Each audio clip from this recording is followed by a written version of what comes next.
आप दोनों को ही बहुत सारी शुभकामनाएं आजादी के इस अमृत महोत्सव की और चर्चा की यहीं से शुरुआत करते हुए सुधांशु जी, संस्थानों के शुद्धिकरण की बात जब प्रधानमंत्री नरेंद्र मोदी कहते हैं, जब वो ये कहते हैं कि इस देश से परिवारवाद को खत्म करना होगा, ये शुचिता, ये शुद्धिकरण आखिर होगा कैसे?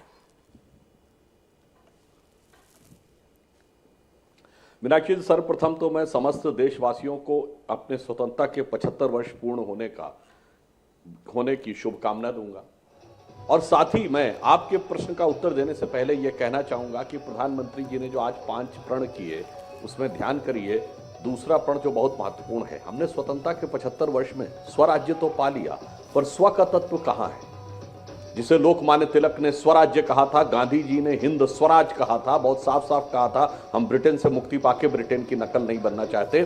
तो हमारे पास अपना राज आ गया, पर गुलामी की मानसिकता की बहुत सी चीजें हमारे माइंड में आज तक बैठी हुई हैं।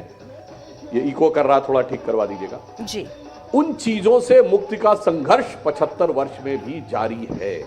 तो हमें यदि भारत को इस अमृत काल में अगले 25 वर्ष में विश्व के सर्वोच्च स्थान पर स्थापित करना है, तो पहले हमें अपने माइंड के अंदर जितने प्रकार के इन्फेक्शन और कंफ्यूजन है वो सारे भी समाप्त करने होंगे और यह अमृत काल में संकल्प लेना पड़ेगा। जैसे मैं उदाहरण के लिए एक वाक्य बोलता हूं, वैसे तो बहुत सारी चीजें, पर एक चीज, ये जो इस प्रकार के इतिहास पढ़ाया गया कि हम कोई बाहर से लोग आते गए और हम बसते गए।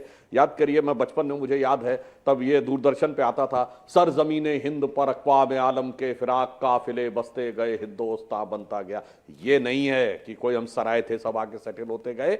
वास्तविकता में कहना चाहिए हम वह देश थे जहां प्रकृति ने सबसे पहले ज्ञान का उदय किया।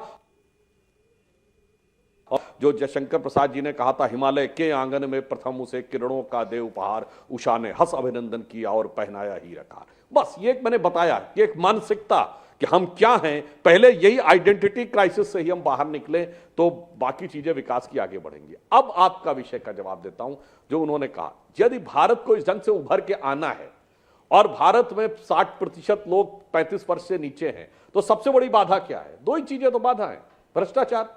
अब युवा व्यक्ति को अपनी प्रतिभा को दिखाने का मौका नहीं मिलता, क्योंकि कोई पैसे के द्वारा सेटलमेंट हो जाता है, जैसा कि अभी आज का दिन उचित नहीं है, पर बहुत सारी डायरियां भी निकली, पैसा भी निकला, जब बच्चों के साथ ये हुआ। और दूसरा कारण परिवारवाद।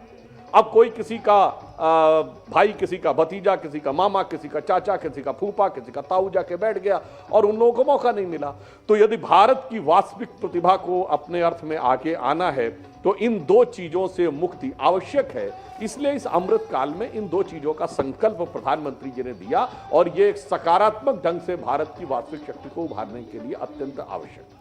इंडिया टीवी हर वक्त हर जगह डाउनलोड करने के लिए सर्च करें India TV news Google play store या ऐप स्टोर पर।